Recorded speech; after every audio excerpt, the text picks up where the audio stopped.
አርብ ቀን እኮ ጌታችን ዘመድ ነበረው አልነበረው? ባለቅኔው ምን አሉ? አልቦ ዘመድ ጊዜ ተዋርዶ ወይ ከውን ባይደ ጊዜ ተዋርዶ ዘመድ። በመዋረድ ቀን ዘመድ የለም። ክርስቶስ 12 ደቀ መዛሙርት ነበሩት። ከ12ቱ አንዱ በ30 ብር ሸጠው፣ ሌላኛው ከአንዴም ሶስቴ አላውቀውም ብሎ ምን አለው? ካደው። የቀሩት እግሬ አውጪኝ ብለው ሸሹ ከዮሐንስ በስተቀር። ብቻውን ነበር ክርስቶስ። አሳና እንጀራ ሲያበረክት የበሉት የሉም። አስተናጋጆቹ መሶብ ተረፈ 12 መሶብ ብለው ሲሰበስቡ እንጀራ የነበሩት የሉም። በታቦር ተራራ ፊቱ እንደ ፀሐይ ሲያበራ ጌታ ሆይ በዚህ መሆን ለኛ መልካም ነው፣ ለአንተ ለሙሴ ለኤልያስ 3 ዳስ እንስራ ሲሉ የነበሩት እነ ጴጥሮስ በቀራንዮ ግን በዚህ መሆን ለኛ መልካም ነው አላሉ። ጠፉ። በጭንቅ ቀን እኮ ዘመድ የለም። ክርስቶስ በተሰደበበት ቀን ማንንም አብሮት አልነበረም። ከሳምንት በፊት ሆሳዕና በአርያም በእግዚአብሔር ስም የሚመጣ ቡሩክ ነው እያሉ ከተማውን በጩኸት ያስጨነቁ ሰዎች ይሰቀል ይሰቀል ተብሎ ሲጮህ ግን አልነበሩ። ብቻውን ነበር ክርስቶስ። እናንተ ሁላችሁ ብቻዬን የምትተውኝ ሰዓት ይመጣል፣ አብ ግን ከኔ ጋር ነው ብሎ እንደተናገረ ብቻውን ነበር ጌታችን። ክርስቶስ ተገረፈ።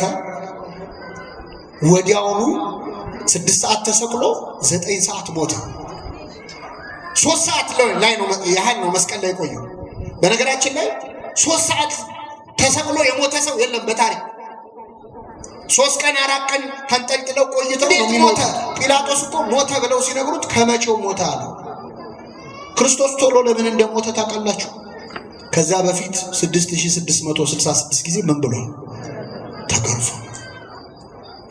ጌታ እኮ የተገረፈው እኛ ለሙሄ በምናጭኸው ጅራፍ አይደለም።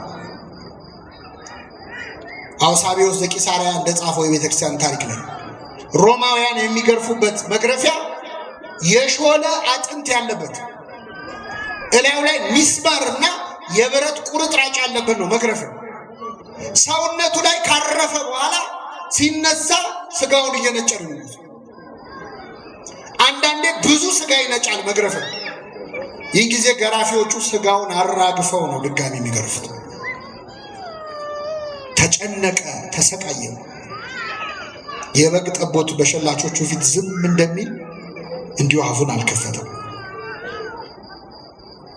በዛ የስቃይ ቀን አንድ ሰው ለክርስቶስ የቆመለት የለም። አይናቸውን ያበራቸላቸው ሰዎች አይኔን አበራው እንጂ ምን አጠፋ አላሉ። አንድ ሰው የለም። ደሟን ያቆመላት 12 ዓመት የፈሰሰ ደሟን ያቆመላት ሴት ደሜን አቆመው እንጂ አላለች። ደሙ እንደ ውሃ ሲፈስ አልነበረች። ብቻውን ነበር ክርስቶስ። ይህ ጊዜ ይገርማቸዋል። ኒቆዲሞስ ይህን ነው እምነቴን የምገልጠዋል። ጌታ ሆይ ዛሬ እስኪመሽ አልጠብቅም አለ። ዛሬ በሌሊት አይደለም ወደ አንተ የምመጣው። ዛሬ ፈራተና አልልም። በአንተ የደረሰ ይድረስብኝ፣ ስልጣኔ ገደል ይግባ፣ ገንዘቤስ ለዚህ ቀን ካልሆነ ለመቼ ነው ብሎ ወጣ በአደባባይ። ኒቆዲሞስ ያ ፈሪው ኒቆዲሞስ ግራ ቀኝ አይቶ በማታ ስልጣኑ እንዳይነካ ተንቀጥቅጦ የነበረው ኒቆዲሞስ አሁን ግን በአደባባይ ወጣ። ጲላጦስን አናገሩት። የኢየሱስን ስጋ ለመኑት ይላል። እስኪ በሉ የኢየሱስን ስጋ ምን አሉት? ለመኑት። አምላካችን ስጋውን ለመለመን ያብቃ። እኛ እሱን ነው የምንለምነው፣ ጲላጦስ ጋር አንሄድም። ስጋህን ደምህን ስጠኝ ለስርየት እንዲሆነኝ እያልን መለመን አለብን። አንዳንድ ሰው ንስሐ አባቴ ያስቀየሙኝ ብሎ ከስጋው ደግሞ የሚሸሽ ሰዋል። እኔ እሳቸው መለማመጥ ሰለችኝ፣ ስደውል አያነሱም፣ ቀጥረውኝ ይጠፋሉ፣ ሰለቸኝ የሚል ሰዋል። ለክርስቶስ ስጋና ደም ምእመናን አይደለም ካህን ጲላጦስም ይለመናል። ጲላጦስም ይለመናል። ስጋውን ደሙን እናገኝ እንጂ ደጅ አልጠናን ምን እንጠናለን ከስጋው ደሙ በስተቀር? ሕይወት የሚሰጥ የዘላለም ምግብ እኮ ነው። ኒቆዲሞስ ለክርስቶስ ደፍሮ የመሰከረው ክርስቶስ በማያየው ቀን ነው፣ በሞተበት ቀን ነው። አይቶ ይታዘበኛል እንዳይል ሞቷል። ቢሞትም ግን ሕያው መሆኑ ስለገባው ሊገንዘው ተነሳ። የክርስቶስን ሥጋ ከመስቀል አወረዱት።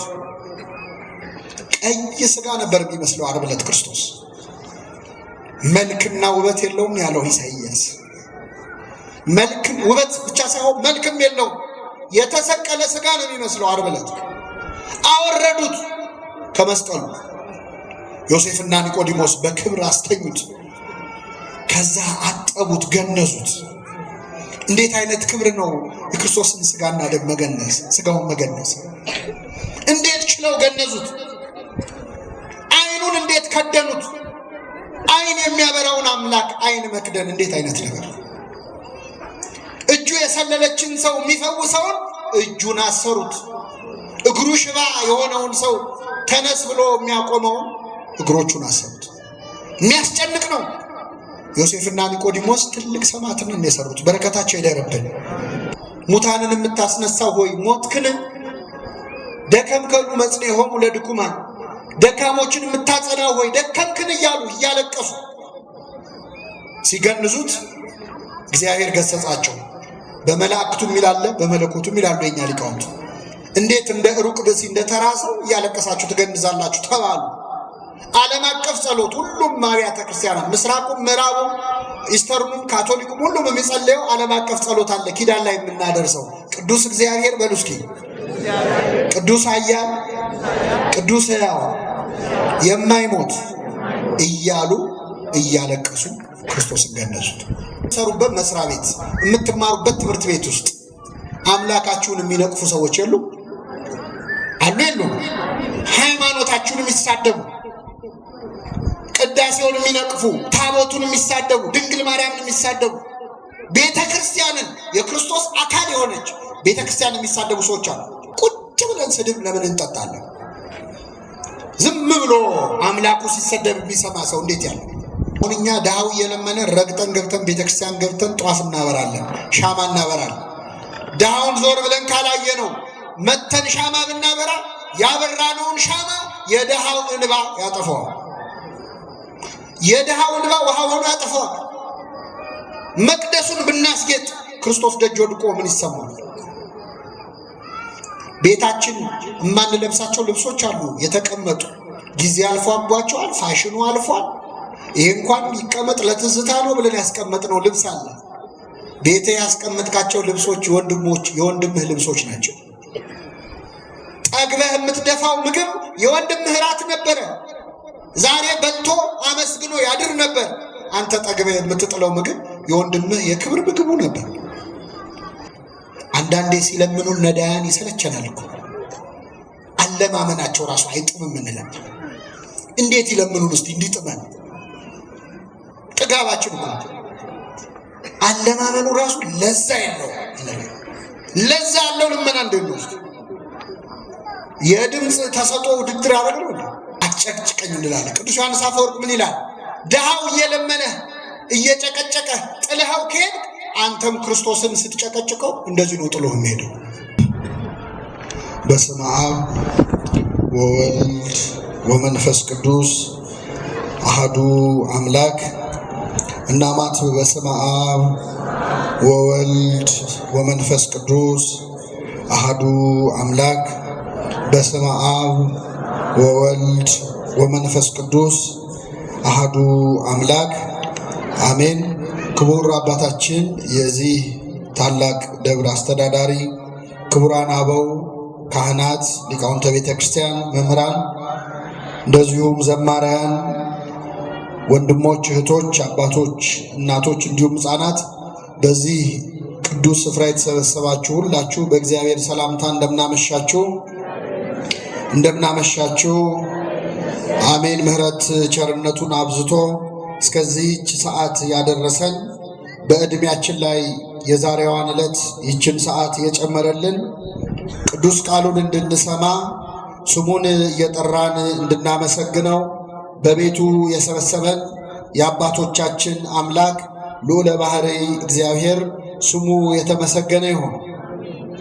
እግዚአብሔር አምላካችን በቀሪው ሰዓት ከመካከላችን እንዲሆንልን፣ እንዲያስተምረን፣ እንዲመክረን፣ እንዲገስጸን የእርሱ ቅዱስ ፈቃድ ይሁንልን። በሚኖረን ጊዜ በዮሐንስ ወንጌል ምዕራፍ 3 ከቁጥር 1 ላይ በሚገኘው ኃይለ ቃል መነሻነት የእግዚአብሔርን ቃል እንማራለን። የትምህርታችን ርዕስ የሚሆነው የኒቆዲሞስ ክርስትና የሚል ይሆናል። እስቲ ከኔ ጋር በሉ፣ የኒቆዲሞስ ክርስትና። የኒቆዲሞስ ክርስትና በሚል ርዕስ እንማራለን። ለአባቶቻችን ለነቢያት፣ ለአባቶቻችን ለሐዋርያት፣ ለሐዋርያውያን አበው፣ ለሊቃውንት በጉባኤያቸው ተገኝቶ ምስጢሩንና ጥበቡን ገልጦ ያስተማረ አምላካችን እኛንም በቸርነቱ እንዲያስተምረን፣ እንዲመክረን፣ እንዲገስጸን የእርሱ ቅዱስ ፈቃድ ይሁንልን። ከፈሪሳውያን ወገን የአይሁድ አለቃ የሆነ ኒቆዲሞስ የሚባል አንድ ሰው ነበረ ይላል የዮሐንስ ወንጌል ምዕራፍ 3 ከቁጥር 1 ላይ። ምናልባት ከእናንተ መካከል ኒቆዲሞስን የሚዘክር የኒቆዲሞስን በዓል የሚያከብር ሰው ላይኖር ይችላል። ግን ለክርስቶስ ቅርብ ከሆኑ በርካታ ታሪክ ካላቸው ድንቅ እግዚአብሔር ስራውን ከሰራባቸው ሰዎች መካከል አንዱ ኒቆዲሞስ ነው። ቤተክርስቲያናችን ኒቆዲሞስን የምታስታውሰው በዚህ ሳምንት ብቻ አይደለም። ዕለት ዕለት ቤተክርስቲያን ስንገባና ስንሳለም ኒቆዲሞስን እናስታውሰዋል። ከኔ ጋር ናችሁ ምዕመናን? አሁን ወደ ቤተክርስቲያን ስትገቡ ለምሳሌ አውደ ምሕረቱ ላይ ወጣችሁ ቤተ መቅደሱ በር ላይ ስትደርሱ በግንባራችን ተደፍተን ምን እንላለን? አትሰግዱም? እንደዚህ ትሰግዳላችሁ። ከቤተክርስቲያኑም ግቢ ስንገባ ቅጽረ ቤተክርስቲያኑን ፊት ለፊት እንሳለማለን። ከዛ ግራውን እንሳለማለን፣ ቀኙን እንሳለማለን። ይህ ዝም ብሎ የመጣ አይደለም። የቤተ ክርስቲያንን ደጃፉን ወድቀን የምንሰግደው ክርስቶስ የተገነዘበትን የተቀበረበትን መቃብሩን እንደ መሳለም እያሰብን። አንድ ሰው ፊት ለፊት ተደፍቶ ሲሰግድ በመቃብርህ ፊት ወድቅ ያለው ለመቃብርህ እሰግዳለሁ እንደማለት ነው። በግራና በቀኝ ስንሳለም ደግሞ የምናስበው ዮሴፍንና ኒቆዲሞስን ክርስቶስን የገነዙት። በሉ እንግዲህ ከዛሬ ጀምሮ ስትሳለሙ ፊት ለፊት ስትሰግዱ የክርስቶስን መቃብር፣ ግራና ቀኝ ስትስሙ ደግሞ ማና ማንን? ኧረ መልሱ። ዮሴፍና በእርግጥኛ አሁን አስተውለን አንሳለምም። አስተውለን እንደማንሳለም የምታውቁት አንዳንዴ ተሳስታችሁ ወይ ትምህርት ቤታችሁን ወይ መስሪያ ቤታችሁን ተሳልማችሁ አታውቁ? ወይ ገራጅ ወይ ሆስፒታል ምናምን አምልጦን እኮ እንሳለማለን። ለምን? አስተውለን ስለማንሳለም ነው። በልማድ ስለምናደርገው ነው። አስተውሎ ለመሳለም እግዚአብሔር ይርዳል። ስለዚህ ኒቆዲሞስን ዕለት ዕለት ስንሳለም እናስታውሰዋል። ሁለተኛ ካህናት አባቶቻችን ተሰይመው ቅዳሴ በሚቀድሱበት ሰዓት ኒቆዲሞስን ያስታውሱታል። በግራና በቀኝ ሆነው የሚቀድሱት ሰራዩ ካህን፣ ዋናው ቄስና ንፍቁ ካህን በሚቀድሱበት ሰዓት ሰራዩ ካህን ሲጸልዩ ምን ይላሉ? ጌታዬ መድኃኒቴ ኢየሱስ ክርስቶስ ሆይ እኔንና ይህ ከኔ ጋር ሆኖ የሚራዳኝን ካህን ስጋህን እንደገነዙ እንደ ዮሴፍና እንደ ኒቆዲሞስ አድርገን ይላሉ። እንደማና እንደማ። ስለዚህ ዮሴፍና ኒቆዲሞስን ቅዳሴ በቀደሰች ቁጥር ቤተክርስቲያን ታስታውሳቸዋለች። አሁን ደግሞ እግዚአብሔር በሰላም ያድርሰንና ዘመነ ትንሣኤ ሲመጣ ቅዳሴ የምንጀምረው ሃሌሉያ ዮሴፍ ወኒቆዲሞስ እያለ ነው። ዮሴፍና ኒቆዲሞስን ሳታስታውስ ቤተክርስቲያን አትቀርምና የኒቆዲሞስ በረከት ረድኤት ለሁላችን ይድረሰ። ኒቆዲሞስ የአይሁድ አለቃ ነበረ። ምዕመናን፣ የአይሁድ ምን ነበር? አለቃ። አለቅነቱ በሶስት ነገር ነው ይላሉ አባቶቻችን። የመጀመሪያው ኒቆዲሞስ ባለጸጋ ነበረ። ሀብት የሞላው የተረፈው ባለብዙ ገንዘብ ባለብዙ ሀብት ነበር። ሁለተኛ ኒቆዲሞስ የፖለቲካ ስልጣን የነበረው የምክር ቤት አባል የነበረ የአይሁድ ሸንጎ አባል የነበረ ሰው። ስለዚህ የኒቆዲሞስ አለቅነት አንደኛ በሀብቱ፣ ሁለተኛ በሹመቱ ነው። ሶስተኛ ደግሞ ሀብት ሹመት ብቻ አይደለም ኒቆዲሞስ ያለው፣ ዕውቀትም ነበረው። ምሁረ ኦሪት ነበረ። ይህ ቀረ የማይባል ወቅቱ የሚሰጠውን ትምህርት በደንብ አደላድሎ የተማረ ምሁር ሰው ሊቅ ሰው ነበር። ሶስት ነገር አለው አልኳችሁ፣ በሀብቱ በሹመቱና በእውቀቱ። ሶስቱ ነገሮች እኮ አንድ ሰው ላይ ብዙ ጊዜ ይገኛሉ? አይገኙም። አንዳንድ ሰው ሀብት ይኖረዋል ግን እውቀት አይኖረውም። ሹመት ይኖረዋል ግን ገንዘብ ኖሮት ሹመት ኖሮት እውቀት ላይ ትንሽ ሳሳ ይላል። እውቀት ያለው ሰው ደግሞ ብዙ ጊዜ ገንዘብ አይኖረው ወይ ደግሞ ሹመት አይኖረው። ሶስቱን አንድ ሰው ላይ ማግኘት በጣም ከባድ ነው። ኒቆዲሞስ ግን ሀብትም እውቀትም ሹመትም የነበረው ሰው። ዛሬ ግን አሁን ኒቆዲሞስን የምናከብረው ቤተክርስቲያን በዚህ ሳምንት ኒቆዲሞስ ስትል የምትውለው የምታመሸው ኒቆዲሞስ ባለጸጋ ስለሆነ አይደለም። ኒቆዲሞስ የተማረ ሰው ስለሆነ አይደለም። የሸንጎ አባል የፖለቲካ ስልጣን ያለው ሰው ስለሆነ አይደለም። ኒቆዲሞስን የምናከብረው በአንድ ምክንያት ነው። በሌሊት ወደ ኢየሱስ መጥቶ ነበር ይላል። እስኪ በሉ በሌሊት ወደ ማን መጥቶ ነበር? ስለዚህ ኒቆዲሞስን ያስከበረው ሀብቱ አይደለም፣ ስልጣኑ አይደለም፣ እውቀቱ አይደለም፣ ወደ ክርስቶስ መምጣቱ ነው። በሌሊት ስልጣን ያላቸው ሰዎች በሌሊት ወዴት ነው የሚሄዱት? ምዕመናን፣ ገንዘብ ያላቸው ሰዎች ሌሊት የት ነው የሚሄዱት? ሹመት ያላቸው ሰዎች፣ የተማሩ ሰዎች ሌሊት የት ነው የሚሄዱት? በሌሊት እኮ የማይሰራ ኃጢአት የለም አይደል? ሰው ቀን ለመስራት የሚያፍረውን ነገር ሰው አየኝ አላየኝ ብሎ ተደብቆ ኃጢአት የሚሰራው በማታ ነው። ዝሙቱም በማታ ነው፣ ጭፈራውም በማታ ነው። እረ ዘፈኑም ማታ ነው አይደል? ማታ ነው። በቃ ማታ እንገናኝ ነው። ኃጢአት የሚሰለጥንበት አጋንንት የሚፈነጩበት ሰዓት ማለት እኩለ ሌሊት። በዚህ በሌሊት ኒቆዲሞስ ወደ ማን መጣ? ምዕመናን፣ ወደ ክርስቶስ መጣ። በሌሊት ወደ ክርስቶስ ለመምጣት ያብቃል። ኒቆዲሞስ መሄጃ አጥቶ አይደለም፣ ብዙ መሄጃ ቦታዎች አሉት። ሀብታም ነው፣ ገንዘብ አለው። አንዳንድ ሰው እኮ በሌሊት ወደ ጭፈራ የማይሄደው ስላልፈለገ ብቻ አይደለም፣ ገንዘብ ስለሌለውም ነው፣ ስላልተመቻቸለትም ነው፣ ደህንነቱ አስግቶት ነው። ኒቆዲሞስ ገንዘብ የለኝም እንዳይል አለው። ለደህንነቱ እንዳይሰጋ ሹመኛ ነው፣ አጃቢዎች አሉት። በሌሊት ወደ ኢየሱስ መጥቶ ነበር። አምላካችን በሌሊት ወደ እሱ የምንመጣበትን ኃይል ለሁላችን ያድለን። በሌሊት መምጣት ያለብን ወደ ማን ነው? ወደ ክርስቶስ ነው። ሰዓታት ቋሚ ነው ኒቆዲሞስ፣ ማህሌት ቋሚ ነው ኒቆዲሞስ። በሌሊት ወደ ክርስቶስ መጣ። በጨለማ ከፈቃዴ እሰዋልሃለሁ ብሎ እንቅልፍ በሚተኛበት ሰዓት ከክርስቶስ ጋር መሆን መርጦ ወደ ክርስቶስ በሌሊት መጣ። አምላካችን በሌሊት ወደ እሱ የምንገሰግስበትን ኃይል ያድለን። ግን ሌሊት ማለት ሰዓት ብቻ አይደለም ምዕመናን፣ ምሽት ማለት ብቻ አይደለም ትርጉሙ። አንዳንዴ ህይወታችን ሌሊት የሚሆንበት ጊዜ የለም? ቀኑ ጨለማ የሚሆንብን፣ ዙሪያው ገደል የሚሆንብን፣ ጭልም የሚልብን ጊዜ አለ። በጨለመብን ሰዓት መሄድ ያለብን ወደ ማን ነው? ወደ ክርስቶስ። ለምን? ወደ ክርስቶስ ከመጣ ጨለማው ይበራል። ጨለማ በአንተ ዘንድ አይጨልምም እንዳለ ነቢየ እግዚአብሔር ዳዊት፣ ጨለማ እንኳን ወደ ክርስቶስ ስትመጣ ብርሃን ይሆናል። እስመ ጽልመትኒ ይጸልም በኀቤከ፣ ጨለማ በአንተ ዘንድ አይጨልምም ተብሎ ክርስቶስ ያለበት ሌሊት ቀን ነው። ክርስቶስ ያለበት ጨለማ ብርሃን ነው። ስለዚህ አምላካዊ ብርሃኑን ሲያበራበት የጨለመ ህይወታችን፣ የጨለመ ትዳራችን፣ የጨለመ ማንነታችን ብሩህ ይሆናል። በጨለመው ልክ ያበራል። በአምጣነ ጽልመታ ከማሁ ብርሃን ይላል።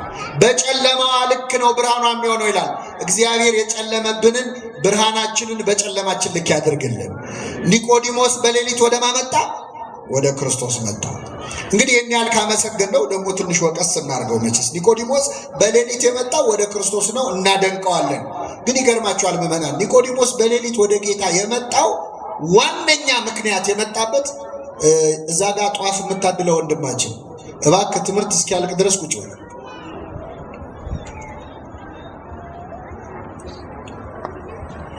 ከኔ ጋር ናችሁ ምዕመናን? ይደርሳችኋል ጧፉ፣ የትም አይሄድም። እሺ፣ ወይኔ ዞሬ ያድላለሁ። እግዚአብሔር ከሁላችን ጋር ይሁን። ኒቆዲሞስ በሌሊት ወደ ጌታ የመጣው ዋነኛ ምክንያት ግን በክርስቶስ ስላፈረ ነበር። በክርስቶስ ምን ስላለ? አፍሮበት ነበር። ለምን መሰላችሁ? በዚያን ዘመን ጸሐፍት ፈሪሳውያን ክርስቶስን የሚከተል ሰውን ይንቁ ነበር። ከክርስቶስ እግር ስር ቁጭ ብሎ ሲማር ከተገኘ የመንግስት ስልጣኑ ይነካበታል። ወደ ምኩራብ እንዳይገባ ወደ ሸንጎ እንዳይገባ ይታገድ ነበር። ስለዚህ ኒቆዲሞስ ወደ ክርስቶስ የመጣው በማታ ሰው እንዳያየው ፈርቶ ነው። ስልጣኑ እንዳይነካ ፈርቶ። በዛ ላይ የተማረ ሰው ነው እንዴ። የተማረ ነው ብለን ስናስብ ገና የ30 ዓመት ጎልማሳ ከሆነው ከናዝሬቱ ከኢየሱስ እግር ስር ቁጭ ብሎ ገና እየተማረ ነው እንዴ ብለው እንዳይንቁት፣ ለካ ምሁር ነው ስንል ገና ተማሪ ነው እንዳይሉት። አባቶቻችን ተከብሮ ያደርጋል ደንቆሮ ይላል። መከበር ያደነቁራል አንዳንድ። እና ኒቆዲሞስ ከጌታ እግር ስር ቁጭ ብሎ መማር አንደኛ ስልጣኑ ላይ አደጋ እንዳይፈጥርበት፣ ሁለተኛ ምሁርነቱን እንዳያስነቅፍበት ፈርቶ በሌሊት ወደ ኢየሱስ መጣ ይላል። ስለዚህ በሌሊት ወደ ክርስቶስ የመጣው በክርስቶስ አፍሮ ነበር። እንደዚህ ከመሆን ይሰውረን። አንዳንድ ሰው ስልጣን ያለው ሰው እኮ ወደ ክርስቶስ ለመምጣት ይፈራል። አንዳንድ ባለስልጣኖች ወደ ቤተክርስቲያን ሲመጡ አይታቸዋል። ሁሉም ማለት አይደለም። አንዳንዶቹ መነጽር አድርገው ኮፍያ አድርገው ማስክ አድርገው ምን ልበላችሁ ሰው እንዳያያቸው። ለምን? አይ ጥሩ አይደለም፣ አንዳንድ ነገር ያበላሽብኛል ይላል። አንዳንድ ሀብት ያላቸው ሰዎች፣ ትልቅ ገንዘብ ያላቸው፣ ትልቅ ቢዝነስ የሚመሩ ሰዎች ከቤተ ክርስቲያን ጋር መታየት የማይፈልጉ ሰዎች አሉ። እንደዚህ ደግፉ ለቤተ ክርስቲያን ሲባሉ ቢዝነሴን ያበላሽብኛል የሚሉ፣ እረዳለሁ ግን ስሜ እንዳይነሳ የሚሉ አሉ። ኒቆዲሞስ የጨነቀው ይሄ። አንዳንድ ምሁራን ብዙ ትምህርት የተማሩ ማስተርስ ያላቸው ፒኤችዲ ያላቸው ብዙ አዋቂ የተባሉ ሰዎች ህዝብ መሃል ቆሞ መዘመር ቆሞ ማስቀደስ ከብዷቸው እንዳይተውትም ደግሞ እግዚአብሔርን ፈልገው ፈራ ተባ እያሉ ወደ ቤተ ክርስቲያን የሚመጡ ሰዎች አሉ። ኧረ የግድ ሀብትም አያስፈልገው። ከኛ መሃል እኮ በእምነቱ የሚያፍር በጣም ብዙ ሰው አለ። በማተቡ የሚያፍር ስንት ወጣት አለ፣ ስንት ወጣት አለ። የሚሰራበት መስሪያ ቤት ውስጥ ጸልዮ መብላት የሚፈራ፣ ለማማተብ የሚፈራ፣ ግራ ቀኝ አይቶ ወንጀል እንደሚሰራ ሰው ግራ ቀኝ አይቶ የሚያማትብ ሰው አለ። አሁን እግዚአብሔር በእኛ ሳያፍር እኛ በእግዚአብሔር ማፈር ነበር? አሳፋሪው እኛ ነን፣ እግዚአብሔር እኛ ነበር። እሱ በእኛ ሳያፍር እርቃኑን ተሰቅሎ እኛ በሱ እናፍራለን። ነጠላ ለብሰው መታየት የሚፈሩ ወጣቶች አሉ። ማተብ አስረው። እኔ ድሮ ዩኒቨርሲቲ ስንማር አሁን ቀረ መሰለኝ ይሄ ትውልድ አላውቅም። እኛ በተማሪ እያለን ወደ ቤተ ክርስቲያን ለምንሄድ ሰዎች ቅጽል ስም ይወጣልን ነበር። ምን ይባል ነበር መሰላችሁ? ወጨጌ። እየሰማችሁ? ምን የሚባል ወጨጌ። አሁን ቀረ መሰለኝ አለ። ወጨጌ እንግዲህ የፓትርያርኩ ስም ላይ ያለውን ወጨጌ ዘመነ በለ ተክለ ሃይማኖት የሚለው እና አንዳንድ ወጣቶች ወጨጌ ላለመባል ኋላ ቀር ላለመባል በክርስትናቸው የሚያፍሩ ሰዎች ነው።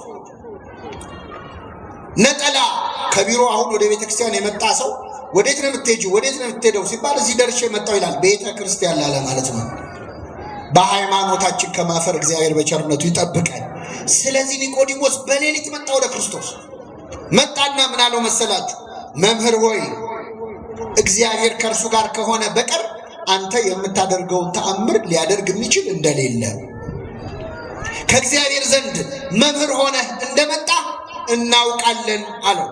እንግዲህ በዮሐንስ ወንጌል ምዕራፍ 2 ላይ ክርስቶስ ውሃን ወይን አድርጎ በቃና ዘገሊላ ተአምር ሰርቷል። ሕሙማንን ፈውሷል፣ ድውይ ፈውሷል፣ አጋንንትን ገስጿል። ይህንን ሰምቷል ኒቆዲሞስ። ስለዚህ በጨለማ ፈራ ተባ ያለ መጣና ኒቆዲሞስ ምን አለው? ጌታ መምህር ሆይ አንተ የምታደርገውን ተአምር እግዚአብሔር ከእርሱ ጋር የሆነ ካልሆነ ማንም ሊያደርግ አይችልም።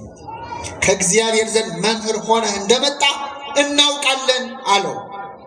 ክርስቶስ መለሰለት፣ ሰው ዳግመኛ ካልተወለደ በቀር የእግዚአብሔርን መንግሥት አይወርስም አያያትም ማለት። ምን አይላትም?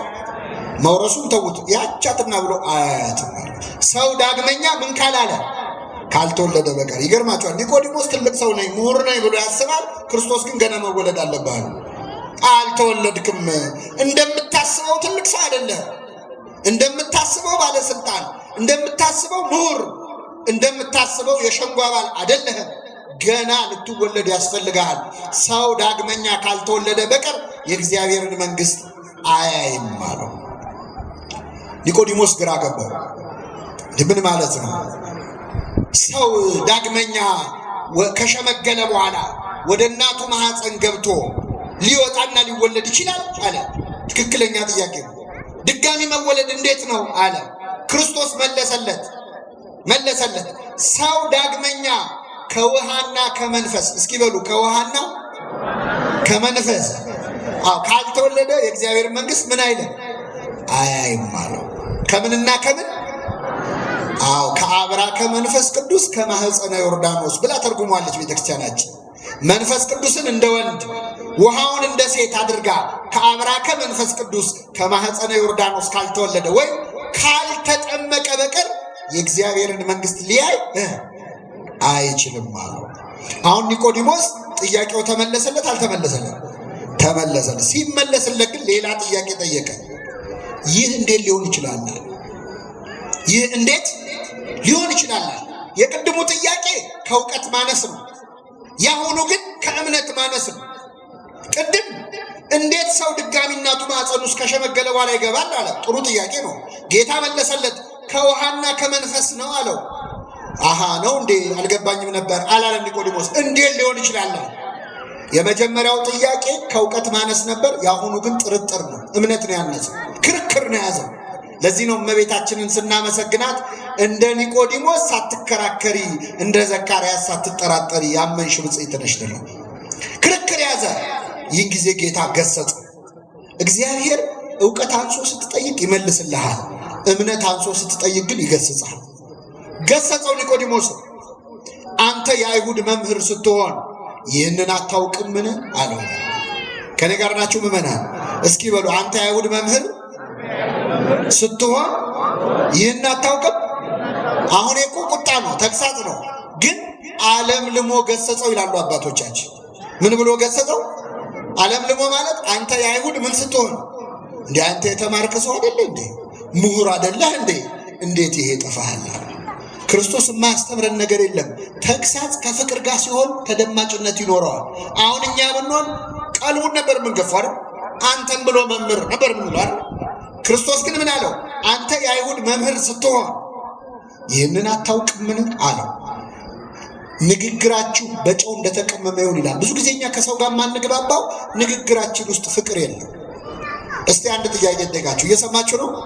እስቲ ወንዶች ልጠይቃችሁ እና ለሴቶችም ጥያቄ አለ።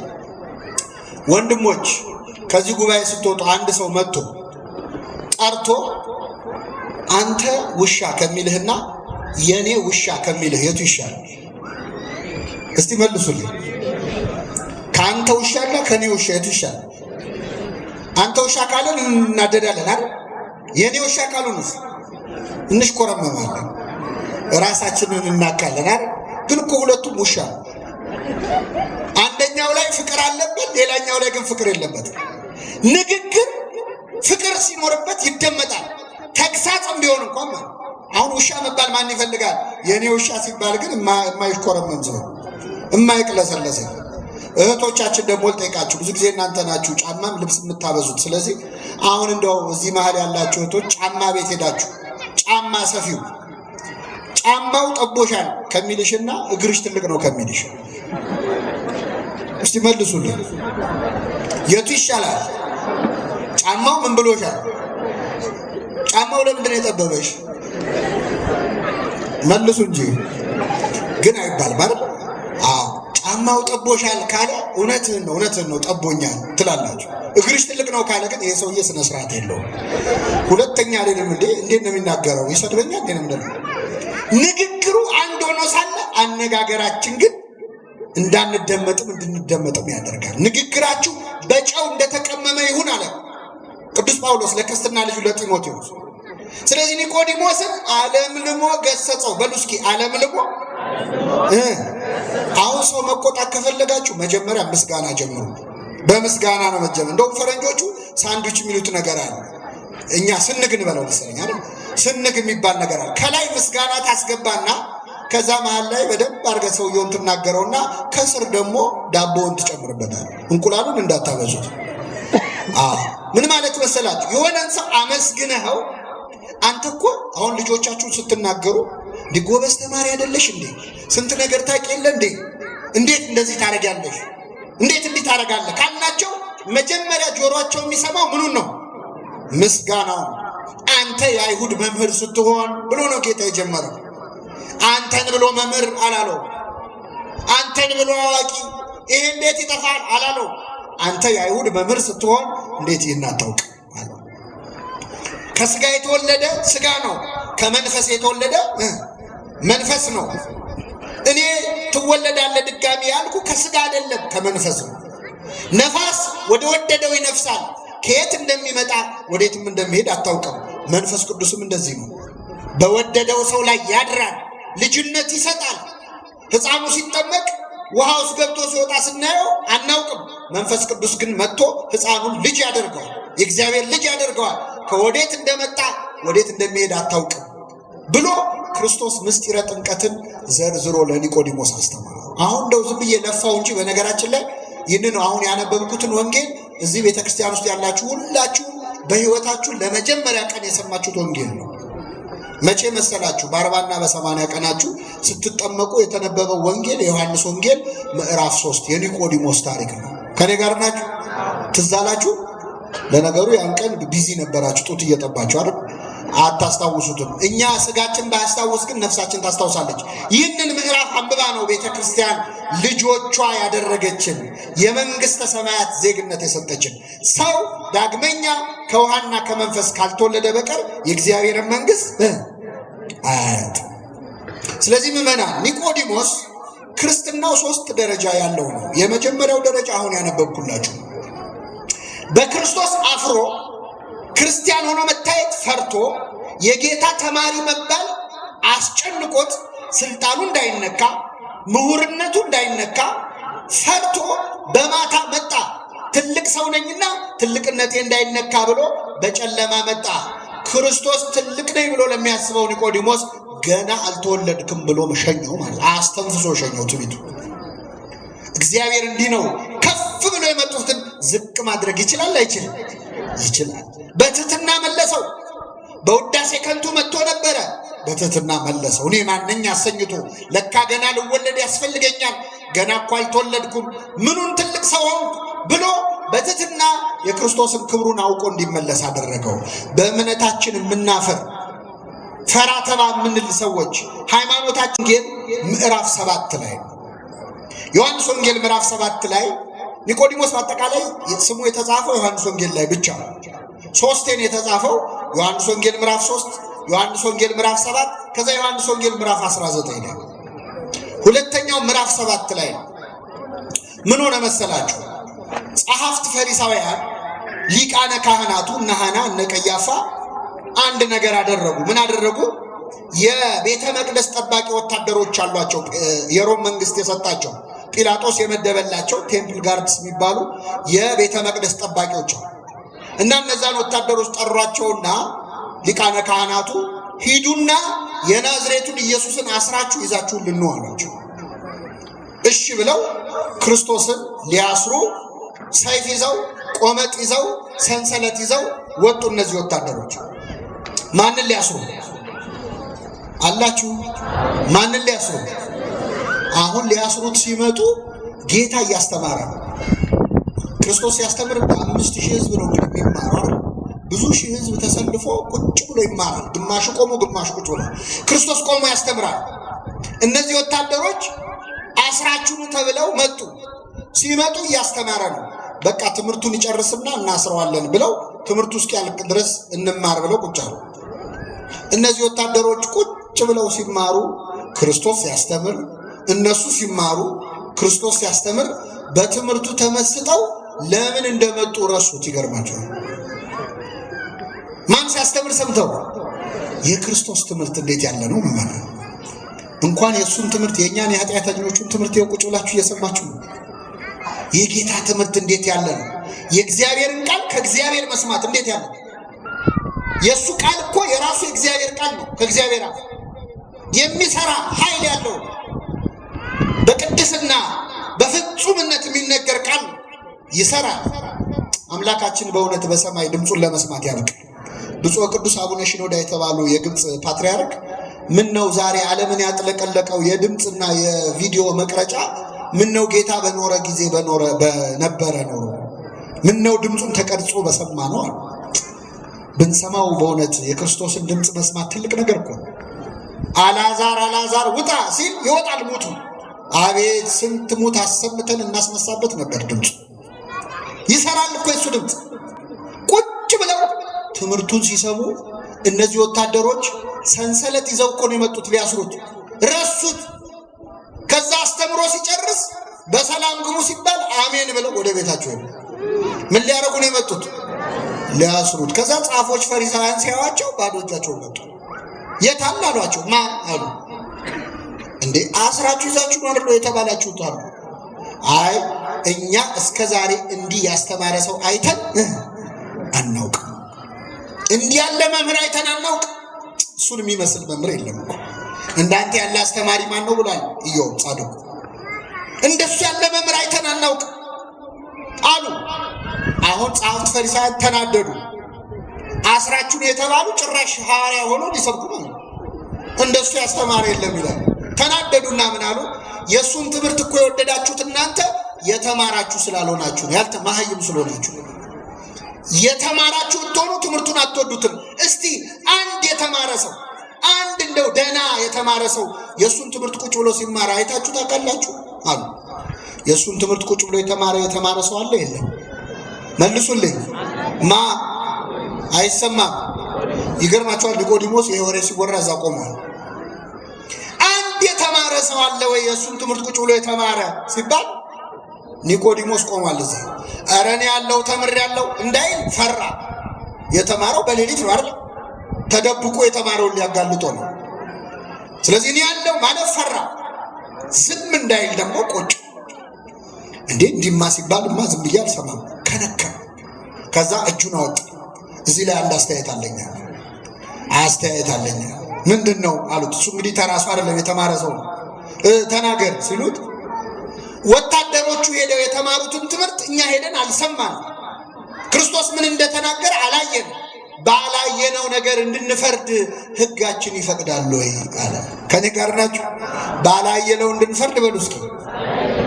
ሕጋችን ይፈቅዳል አለ። ይህን ሲል አይሁድ አይ አንተ ዝም በል እንዳይሉት የተማረ ሰው ነው አይደል እንዴ?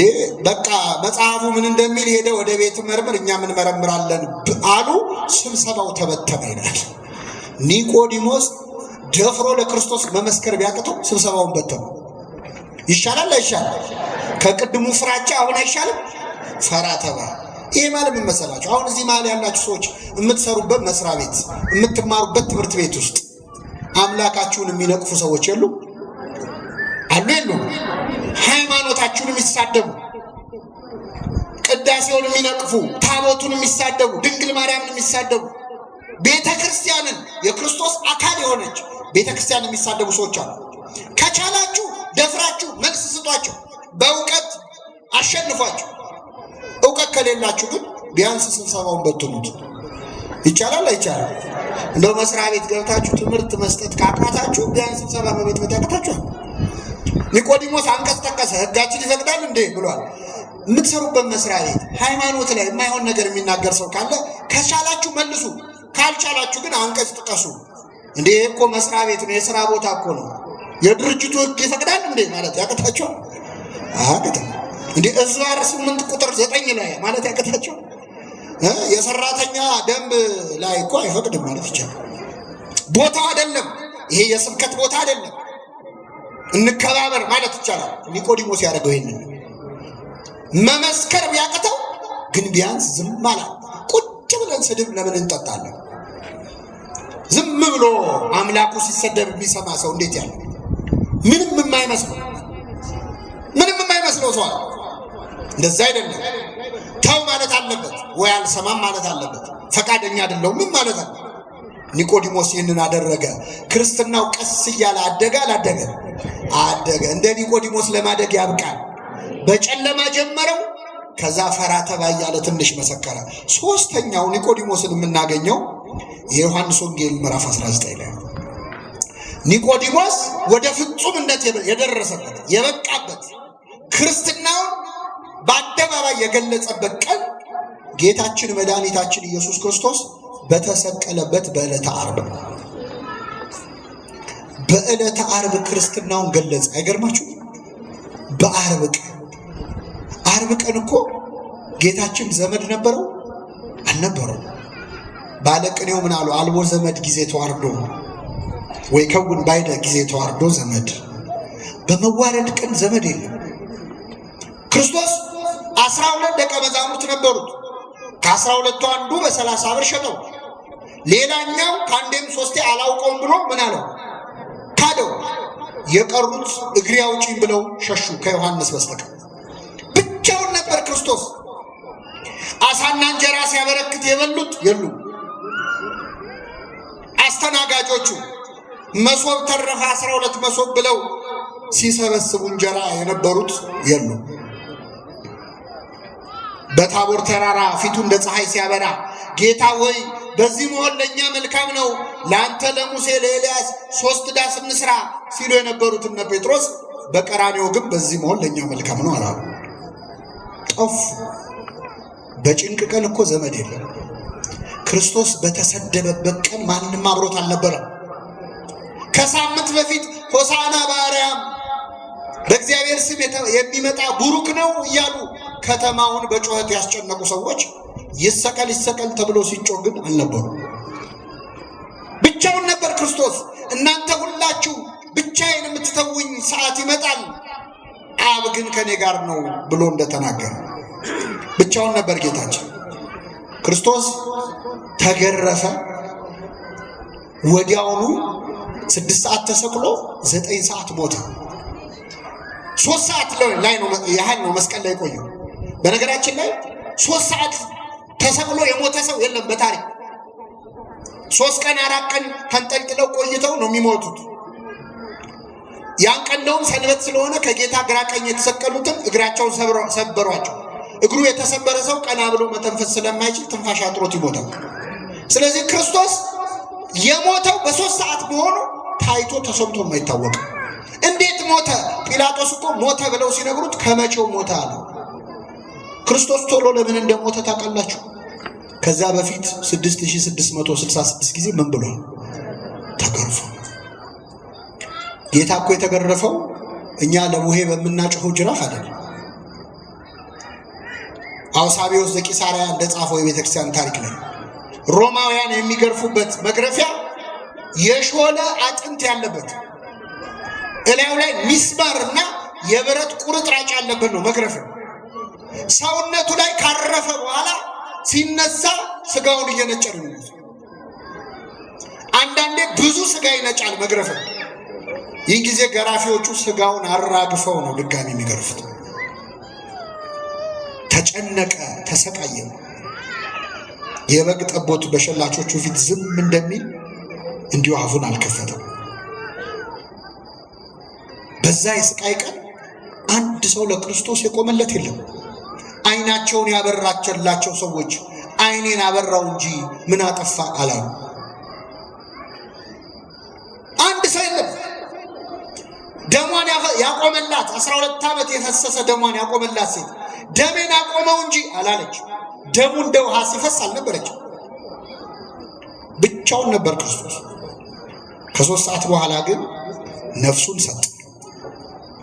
ከስቃይ በኋላ አባቶ ነፍሴን በእጅህ አደራ ሰጣለሁ ብሎ ነፍሱን ሰጠ። ሞቷል አልሞተም የሚለውን ለማረጋገጥ ከወታደሮች አንዱ መጥቶ ለእንጊኖስ ጎኑን በጦር ወጋው። ደምና ውሃ ፈሰሰ። ሞቷል ማለት ነው። አረጋገጡ፣ ፈጽሞ ሞቷል። ይህ ጊዜ ገርማቸዋል። ኒቆዲሞስ ይህን ነው እምነቴን የምገልጠዋል።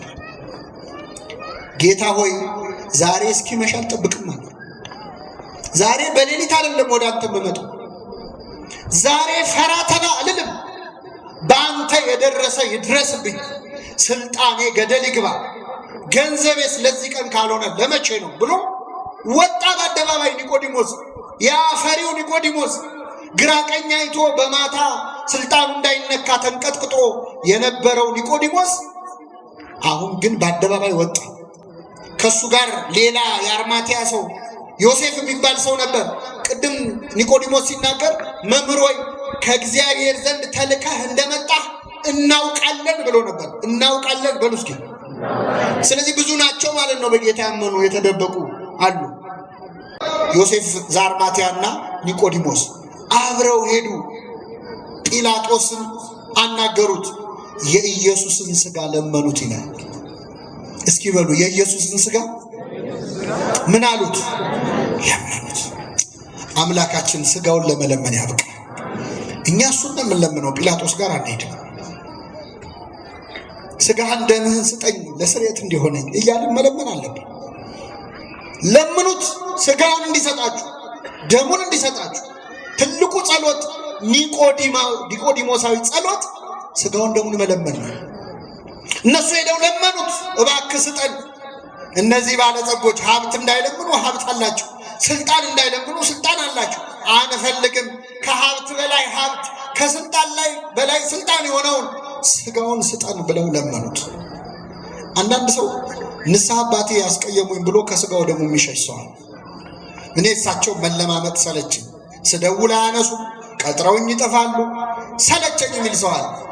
ለክርስቶስ ሥጋና ደም ምእመናን አይደለም ካህን ጲላጦስም ይለመናል። ጲላጦስም ይለመናል። ሥጋውን ደሙን እናገኝ እንጂ ደጅ አልጠናን። ምን እንጠናለን ከሥጋው ደሙ በስተቀር? ሕይወት የሚሰጥ የዘላለም ምግብ እኮ ለመኑት፣ ስጠን። ጲላጦስ ፈቀደላቸው። ዮሴፍና ኒቆዲሞስ ሰው ሁሉ በፈራበት በዛ ቀን በተለይ ኒቆዲሞስ ፈሪ እንዳልነበረ ደፈረ። በዓርብ ቀን ድፍረት ኬት የመጣ ምን አይነት ጻድቅ ሰው ነው! ሕይወቱን አደጋ በሚጥል ቀን በአደባባይ ለክርስቶስ መሰከረ። ቢገሉኝም ይግደሉኛል። እኔ በጣም የሚገርመኝ እንደሆነ ታውቃላችሁ ምዕመናን፣ ኒቆዲሞስ ለክርስቶስ ደፍሮ የመሰከረው ክርስቶስ በማያየው ቀን ነው፣ በሞተበት ቀን ነው። አይቶ ይታዘበኛል እንዳይል ሞቷል። ቢሞትም ግን ሕያው መሆኑ ስለገባው ሊገንዘው ተነሳ። የክርስቶስን ሥጋ ከመስቀል አወረዱት። ቀይ ሥጋ ነበር የሚመስለው ዓርብ ዕለት ክርስቶስ። መልክና ውበት የለውም ያለው ኢሳይያስ። መልክም ውበት ብቻ ሳይሆን መልክም የለውም። የተሰቀለ ሥጋ ነው የሚመስለው ዓርብ ዕለት። አወረዱት ከመስቀሉ። ዮሴፍና ኒቆዲሞስ በክብር አስተኙት። ከዛ አጠቡት፣ ገነዙት። እንዴት አይነት ክብር ነው! የክርስቶስን ሥጋና ደም መገነዝ፣ ሥጋውን መገነዝ እንዴት ችለው ገነዙት! አይኑን እንዴት ከደኑት! አይን የሚያበራውን አምላክ አይን መክደን እንዴት አይነት ነገር! እጁ የሰለለችን ሰው የሚፈውሰውን እጁን አሰሩት። እግሩ ሽባ የሆነውን ሰው ተነስ ብሎ የሚያቆመውን እግሮቹን አሰሩት። የሚያስጨንቅ ነው። ዮሴፍና ኒቆዲሞስ ትልቅ ሰማዕትነት የሰሩት፣ በረከታቸው ይደርብን።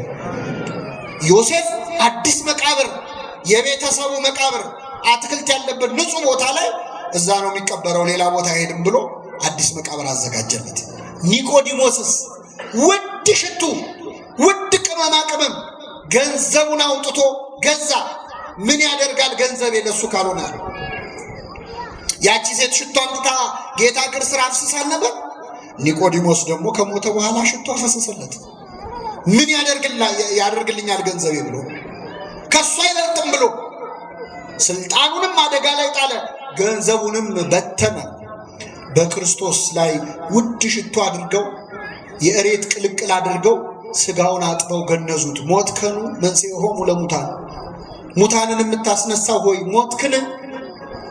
ደከምከኑ መጽንዔሆሙ ለድኩማን፣ ደካሞችን የምታጸናው ሆይ ደከምክን እያሉ እያለቀሱ ሲገንዙት እግዚአብሔር ገሰጻቸው። በመላእክቱም ይላል በመለኮቱም ይላሉ የኛ ሊቃውንት። እንዴት እንደ ሩቅ ብእሲ እንደተራሰው እያለቀሳችሁ ትገንዛላችሁ ተባሉ።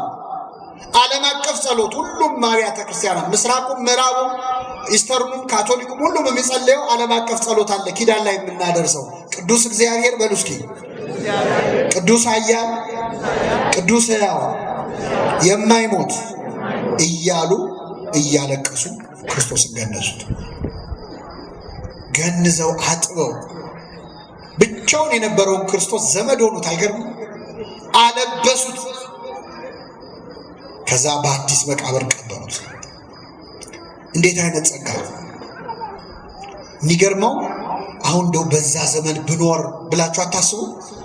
እንዴት አይነት ክብርን የተሰጣችሁ። ቅዱስ ዮሐንስ አፈወርቅ ምን ይላል? ምን ነው በዛ ዘመን በኖርኩና ጌታዬን በቀበርኩት በገነዝኩት ትሉ ከሆነ አይዟችሁ እኔ ልንገራችሁ፣ አሁንም ማድረግ ትችላላችሁ። ክርስቶስ ወድቆ ደሃ ሆኖ ነዳይ ሆኖ ራቁቱን ዝናብና ፀሐይ ሲፈራረቅበት ታገኙታላችሁ። እሱን አልብሱት፣ ጌታን እንደገነዛችሁ ይቆጠራል። ምን ችግር አለ? እንደውም ቅዱስ ኤፍሬም ሶርያዊ በሶርያ ከተማ በሌሊት እየዞረ የሞተ ደሃ ካለ ይፈልግ ነበር። ካገኘ ይገንዘዋል። ገንዞ ሲመለስ ዛሬ ጌታዬን ገነዝኩት እያለ ይመለስ። አጠገባችን ለወደቀው ደሃ ካደረግን ለማን እንዳደረግን ነው። አሁን እኛ ደሃው እየለመነ ረግጠን ገብተን ቤተክርስቲያን ገብተን ጧፍ እናበራለን፣ ሻማ እናበራለን። ደሃውን ዞር ብለን ካላየ ነው መተን ሻማ ብናበራ ያበራነውን ሻማ የደሃው እንባ ያጠፋዋል። የደሃው እንባ ውሃ ሆኖ ያጠፋዋል። መቅደሱን ብናስጌጥ ክርስቶስ ደጅ ወድቆ ምን ይሰማል? ቤታችን የማንለብሳቸው ልብሶች አሉ የተቀመጡ፣ ጊዜ አልፏባቸዋል፣ ፋሽኑ አልፏል። ይሄ እንኳን ይቀመጥ ለትዝታ ነው ብለን ያስቀመጥነው ልብስ አለ። ቤቴ ያስቀመጥካቸው ልብሶች የወንድምህ ልብሶች ናቸው። ጠግበህ የምትደፋው ምግብ የወንድምህ ራት ነበረ። ዛሬ በልቶ አመስግኖ ያድር ነበር። አንተ ጠግበህ የምትጥለው ምግብ የወንድምህ የክብር ምግቡ ነበር። ስለዚህ ለደሃ ካደረግነው ለማን አደረግነው? ለክርስቶስ። የዮሴፍ የኒቆዲሞስ ክብር ካስቀናችሁ ምዕመናን አድርጉት። ውጡና ስንታሉ በሞትና በሕይወት መካከል ያሉ ድሆች በታመሙበት ራሳቸው ላይ የሚጸዳዱ እየተሰቃዩ ያሉ አሉ። ክርስቶስ ከነሱ ጋር። በቤተክርስቲያናችን አባ ቢሾይ የሚባል ቅዱስ አለ።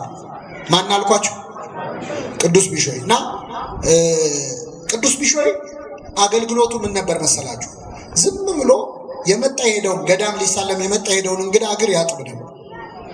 እኔ እግዚአብሔር ፈቅዶልኝ እናንተንም ለመሳለም ያብቃችሁ አይቼዋለሁ የሚያጥብበትን ቦታ እና ግብፅ ውስጥ ባለ ገዳም ውስጥ አንዲት ክፍል አለችው። ጉድጓድ አበጅቶ ሳህን አድርጎ የመጣ ሄደውን እንግዳ እግር ያጥባል። አጥቦ ሲጨርስ የእንግዳውን እግሩን ይስማል። ይደረጋል አይደል? አሁን እንኳን ትተነዋል። እጅም አናስታጠብም እንኳን እግር ማለት ነው። እዛ ጋር ነው በአዙሩ ሙሂድና ታጠብ ነው የምንለው አይደል? ግን ያው መቼስ ባህላችን ውስጥ ነበረ እና ያጥባል፣ እግር ይስማል። ያጥባል፣ እግር ይስማል። አንድ ቀን ይገርማቸዋል። እግር አጥቦ ሲጨርስ እግሩን ሊስም ጎንበስ ሲል እግሩ በሚስማር የተቸነከረ ነው፣ የተበሳ ነው እግሩ። ማን ቀና ብሎ ሲያየው ማን ነው? ክርስቶስ ነው። አለቀሰ። ወዲያው ጌታ ተሰወረበት። ሲሰወርበት የእግሩን እጣቢ ያነሳና መጠጣት ጀመረ። እየጠጣ እያለ ደቀ መዝሙሩ ሲመጣ ሲያየው እየጠጣ ነው። ዘገነ ነው እንዴ! ማጠብ ሳያንስ ጭራሽ እጣቢ መጠጣት ጀመርካል እና አንካ ጠጣ አለ። ኧረ እኔ ያላረገውም ተው። ለመነው፣ ሶስተኛ ጊዜ ለመነው። አልፈልግም ሲል የጌታ የእግሩን ጣቢ ነው አለ። አምጣው ልጠጣ ሲል ውሃው በኖ ተኖ ጠፋ። የሚገርማችሁ ይህን ወሬ የሰሙት መነኮሳት እንዴ እኛ ስለምን አናየውም ጌታን አባ ቢሾይ እንዳየው ለኛስ ብለው አባ ቢሾይ ጋር መጥተው ያለቀሱ እግሩ ስር ወድቀው ለምንልን ወደ ጌታ ለኛ የሚታየን ይገለጥልናል። እሺ አለ። ቅዱሳን ምቀኝነት የለባቸው። ደረቱን እየደቃ ጌታ ሆይ ለኔ ለኃጢአተኛው ከታየ ለምንድነው ለሌሎቹ ማትታየው ብሎ ለመነው። ክርስቶስ ተገለጠና እሁድ ለጠዋት ከቅዳሴ መልስ እዛ ተራራ ጫፍ ላይ ወጥተው ይጠብቁኝ እገለጥላቸዋለሁ። ደስ አለው፣ ነገራቸው። መነኮሳቱ ሁሉ ታጥበው ተዘጋጁ። ማንን ሊያገኙ? ክርስቶስ። ከዛ እሁድ ጠዋት ጉዞ ጀመሩ። አንዳንዶቹ ቀደም ብለው ወጡ። አባ ቢሾይም ሌሎቹም ቀስ ብለው ተከተሉ። ከታች ከተራራው ስር አንድ ቁስል በቁስል የሆነ ድሃ እባካችሁ ይዛችሁ ውጡ፣ እኔም ጌታ ሊየው ይፈውሰኛል። ተሸከሙኝ አለ። መሄድ አይችልም፣ ሽባ ነው። እንኳን አንተን ተሸክመን እኛ ራሳችንንም መሸከም አንችልም ተራራ ላይ። በል እግዚአብሔር ይማረ ብለው ሄዱ። አባ ቢሾይ ሲያየው ግን አሳዘነ። ይሄ ድሃ አሁን ጌታን ቢያገኝ እኮ ይፈወሳል። ና በቃ ብሎ ትከሻው ላይ ተሸከመው፣ እሽኮኮ አድርጎ ያዘው። ተሸክሞ ይዞት ያን ተራራ እየወጣ እያለ የሰውየው ክብደት እየጨመረ መጣ። እንዴ የሰውዬ ምን እያደረገ ነው? እንዴት ክብደቱ ይጨምራል ብሎ ቀና ብሎ ሲያየው ክርስቶስ ነው። ድጋሚ ባርኮት ሄደ። እነዛ መነኮሳት ውሰዱኝ ሲላቸው ጥለው የሄዱት ማንን ነበረ? ክርስቶስ ነው። ቤተክርስቲያን በር ላይ ጥለን የምንገባው ክርስቶስ ነው። አንዳንዴ ሲለምኑን ነዳያን ይሰለቸናል እኮ። አለማመናቸው ራሱ አይጥምም እንላለን። እንዴት ይለምኑን እስቲ እንዲጥመን? ጥጋባችን እኮ አለማመኑ ራሱ ለዛ ያለው ለዛ ያለው ልመና እንደሆነ እስቲ የድምጽ ተሰጦ ውድድር አደረገው እንዴ? ጭካኔያችን እኮ ነው። የማይፈጥሩት ነገር የለም። ቆሎ ተደፋብኝ ብለው የሚለምኑ አሉ አይደል? መንገድ ላይ ክፍለ ሀገር ሊሄድ ሳንቲም ጎደለኝ የሚሉ አሉ። የሆነ ነገር ተቀብተው ግሬ እጄ ተቆርጦ የውሸት እኮ ነው። ይሄ ሁሉ የፈጠራ ችሎታ የመጣው እኮ እኛ ጨካኝ ስለሆነ ቢያዩን አንሰጥም። እንዴት እናራራቸው ብለው እኮ ነው አይገር ከጻን ይዘው አደባባይ የሚወጡት ጨካኞች ስለሆነ እና እየጨቀጨቁን የመኪና መስታወት እንዘጋባቸው። አጨቅጭቀኝ እንላለን። ቅዱስ ዮሐንስ አፈወርቅ ምን ይላል? ድሃው እየለመነ እየጨቀጨቀ ጥለኸው ከሄድ አንተም ክርስቶስን ስትጨቀጭቀው እንደዚህ ነው ጥሎህ የሚሄደው። የድሃው ጮህ ካልሰማ እግዚአብሔር ያንተ ጮህ አይሰማ።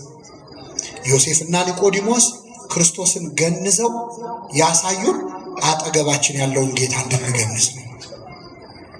ኒቆዲሞስ መጀመሪያ በእምነቱ የሚያፍር በጨለማ ተደብቆ ሰው አየኝ አላየኝ የሚል ክርስቲያን ነበረ።